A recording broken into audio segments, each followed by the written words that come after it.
Right, we haven't really said this yet.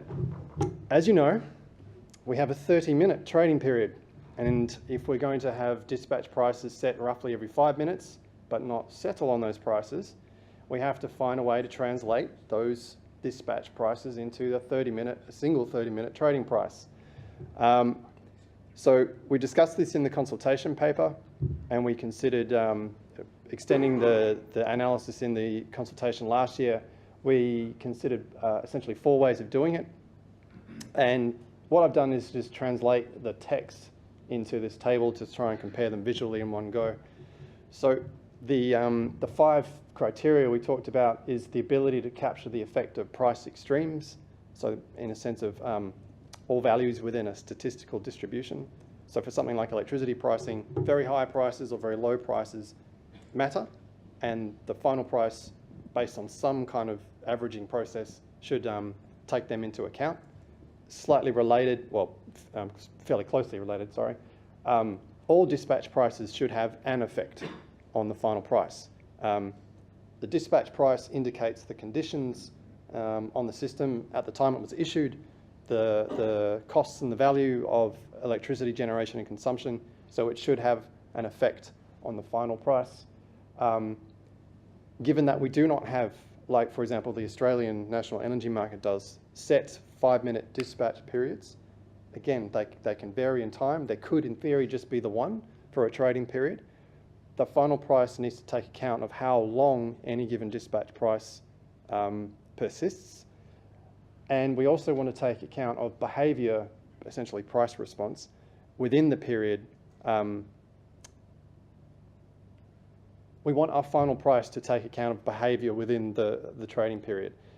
And finally, we want to, I guess the key point here is much of this, the first 4 are talking about efficiency and the gains that we could achieve. The final one is talking about simplicity. So not bearing in mind the scale of the changes, the time it will take to introduce real-time pricing, all the things we have to do just to get away from this 2-day after the fact system with all its manual interventions. We need to be conscious of not introducing unwanted, potentially quite contentious new complexities, and also that we want the price to be reasonably understandable. So the last one here, no undesirable effects on risk management contracts. The main area where this complexity could arise is having unintended or undesired effects on hedges, over-the-counter arrangements, CFDs, etc., FTRs, a whole slew of things. And largely that comes down to the fact that most of those are based on reference nodes, and reference nodes have no load. So you'll see that the only one where volume-weighted averaging fails is on this complexity thing. I think there are actually other important reasons why volume weighting is somewhat problematic, but as the balance between efficiency and simplicity, and bluntly put, just getting going, we think time-weighted averaging ticks all the boxes and is the best balance. And finally, that time-weighted averaging, or in fact, well, for the most part, none of these would preclude us from doing something else down the line if we decided that was would offer further efficiency gains. Like, for example, if once real-time pricing is in place and working and people understand it, perhaps we could look at moving to volume-weighted price averaging or something else. Pricing errors. So we could keep some form of pricing error process. Honestly, we probably think we should, but we are genuinely asking you if you think we should. In the paper, we propose there's 2 likely options, either some automated process, like is used in Australia, or updating the current manual error claim process. So maybe I'll pick up the pace. Automated would just consist of we collectively with the system operator consult on and agree a set of tests that will be applied automatically either to the dispatch prices or the interim price or both. Anything that passes is good, anything that doesn't is rejected, and you'll automatically know what the interim price will be very rapidly after the end of the trading period. Final price, I mean to say, final price. Of course, the trade-off there is I put limit with an asterisk, your ability to amend any errors that weren't captured by the process automatically. The asterisk meaning, obviously you can come back and change those tests, and we would obviously introduce some review mechanism, something to do that, but we haven't laid that out in any detail. So if you would like that approach, please tell us. Otherwise, what we do have in the code amendment is really just translating the manual process we have today into the world of RTP. So that retains the current ability to say, oh, that's not right, and we have time to actually go and fix it, but sacrifices the certainty of you'll have at least a one-day period while you're waiting to see if anyone is claiming that interim price you struck immediately after the trading period is actually correct or not. In both cases, we are suggesting that to be an error, the difference should be material, and we're proposing, or at least discussing in the consultation paper, it'd be something along the lines of, let's say, $1 million per event. So if an error was, say, highly localized in its impact, then the size of the error would have to be larger in dollar terms. If it was much more widespread, then the size of the individual error could be lower because of the cumulative impact of that event. Again, we're asking for your thoughts, and assuming we do stick with a manual proposal, we're also asking a manual error claim. We're also asking who should do it. We propose that it's the system operator. We don't believe that retaining the role of the pricing manager purely for this would be worth the cost. And in fact, we think because they wouldn't be doing anything else and pricing errors are not common, that in reality, their ability to do that effectively might start to be eroded. We don't think it's a clearing function, so we couldn't ask the clearing manager to do it. We did actually entertain the authority doing it, and we were going to run with that for a while, but then in the end, we've worked with the system operator, and they've agreed that they can take on this role, and on balance, we think that's the right call, largely because the system operator is the one responsible for the process setting these prices in the first place. They're also the ones today who commonly lodge many of the pricing error claims because they're the ones who see the errors in their model most of the time. Any claims would be publicly notified, which means they can be scrutinized. The process we've mapped out in the code amendment says the system operator would investigate, they would report to us, the authority, we would then make a determination, but the authority through our market performance team has the tools and the ability to critically assess that report, so it wouldn't be like a rubber stamp. I neglected to say the reason I've listed these three things is in response to any apparent perception of a conflict of interest. This is the authority's view. We're keen to hear your thoughts.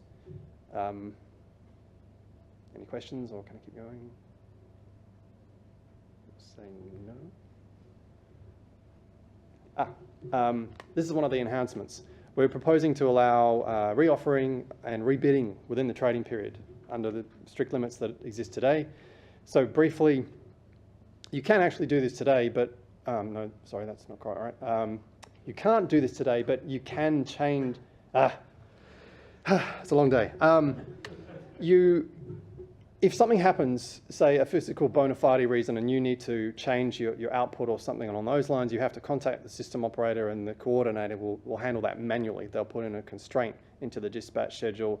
But that reduces transparency because we can't, or no one else can actually distinguish the system operator's use of discretion from a legitimate change to a bid or an offer inside of gate closure period, and also that prices are based on the bids and the offers that were in place at the start of the trading period.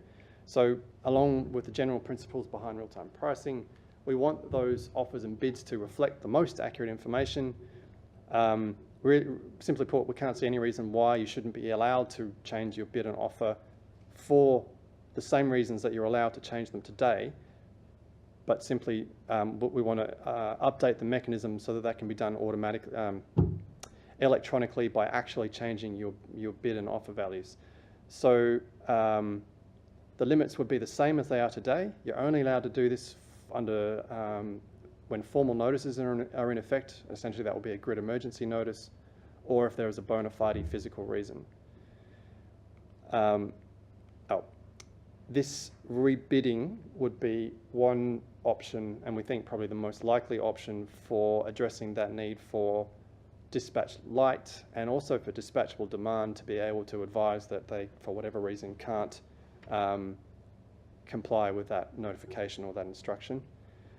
And if this was to occur, then assuming that it was in response to a GEN where constrained on and off payments for dispatchable demand still apply, then those payments would be based on essentially the last valid bid or offer that was in place for that trading period. And that's the end of, that essentially is the end of this main section on the details of the design. Excuse me, Justin. Yeah, just a question on bona fide, just the previous slide. So, I've two parts to this question. Is in the current regime, is price a bona fide reason for changing? I don't believe so. No, I didn't believe so, but I was informed by one of the MOOG members that they thought it was, so that's why I'm asking the question. I thought,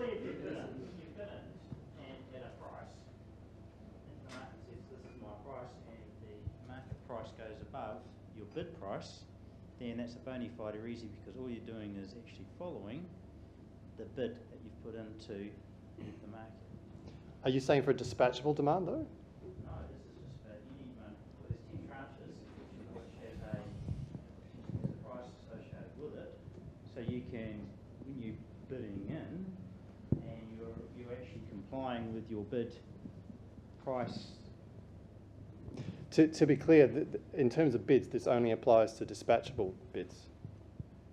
So you'd have to be dispatchable demand.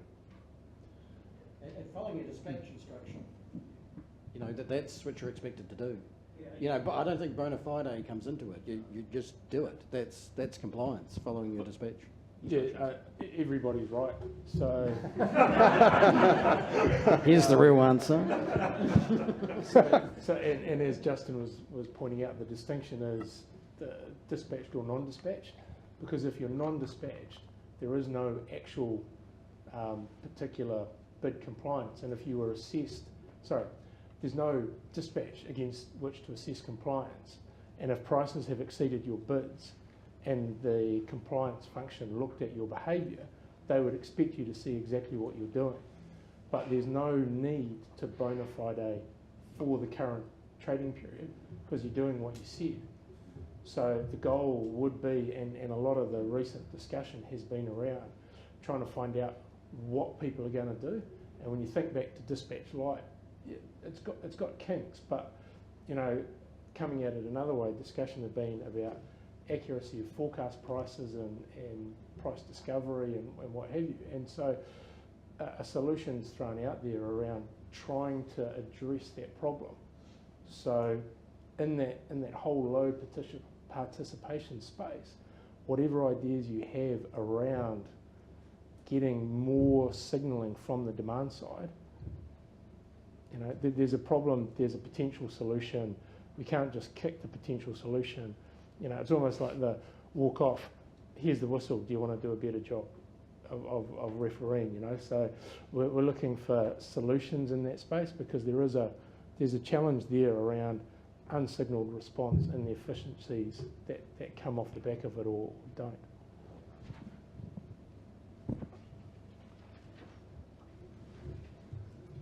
It's a quick question. Would you recalculate the dispatch schedule when a bona fide had been made? Yes, so the frequency and timing of the dispatch schedule, it'll be picked up pretty quick, potentially straight away, based on, you know, the process now where if it requires a redispatch because the generator's unable to meet their current output, then we need to act pretty quickly to get someone else to fill that gap. So there's no particular change in that process now other than that a new dispatch price will be published compared to now where the only visible outcome is new dispatch instructions. So I think I probably didn't explain this particularly well. The gist really is that these things happen and we're trying to update the market mechanisms to allow that information to be communicated much more readily and more transparently. Not actually changing your rights or obligations, just making it easier to see that information.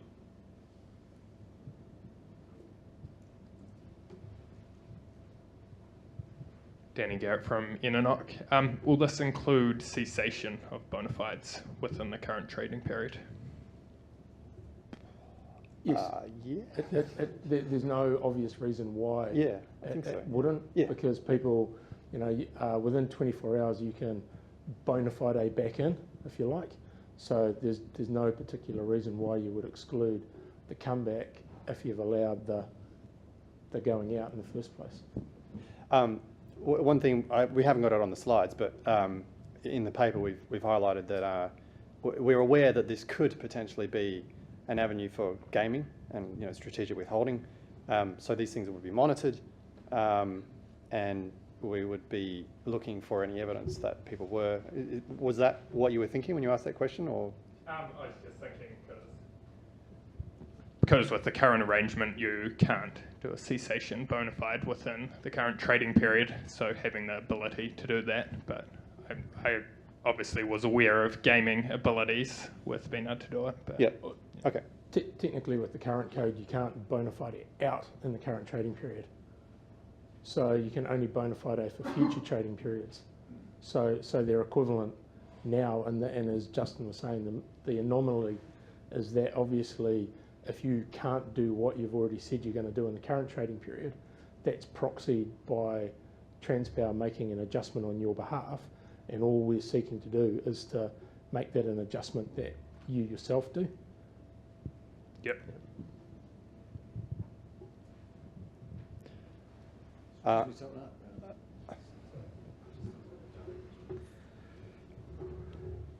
Just a minor data question. With historical bids and offers, currently you only publish one final bid and offer for each tranche generator, like the last one.